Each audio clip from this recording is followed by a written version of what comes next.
જાફરાબાદના હેમાળ ગામે માનવ સેવા અર્થે આજે આંતરરાષ્ટ્રીય મા રક્તદાન કેમ્પ યોજ્યો। જાફરાબાદ તાલુકાના ધારાસભ્ય હીરાભાઈ સોલંકીની બ્લડ ડોનેશન કેમ્પમાં ખાસ ઉપસ્થિત। હેમાળ ગામ ખાતે યોજાયેલા બ્લડ ડોનેશન કેમ્પમાં 113 બોટલ બ્લડ એકત્રિત થયું। ભગવાન સ્વામિનારાયણે ધોલેરામાં મદન મોહનજી મહારાજની સ્થાપના કરી તેના 200 વર્ષ પૂર્ણ થતા હોય તે ઉપલક્ષમાં જાફરાબાદના હેમાળ ગામે શાળા ખાતે માનવ સેવાલક્ષી આંતરરાષ્ટ્રીય મા રક્તદાન કેમ્પનું આયોજન કરવામાં આવ્યું છે। આગામી તારીખ 22 દેશ વિદેશમાં વસતા ભક્તો દ્વારા અનેક ધાર્મિક ઉત્સવ અને અનુષ્ઠાન ઉપરાંત માનવ સેવાલક્ષી કાર્યોના ભાગરૂપે આયોજન કરવામાં આવ્યું છે।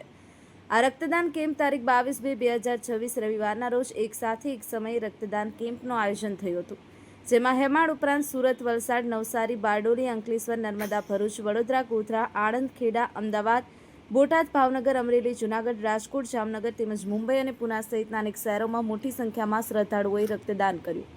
ધોલેરા મદન મોહનજી મહારાજના 200 વર્ષની ઉજવણી નિમિત્તે આચાર્ય અજેન્દ્ર પ્રસાદજી મહારાજની આજ્ઞાથી આયોજન કરવામાં આવ્યું।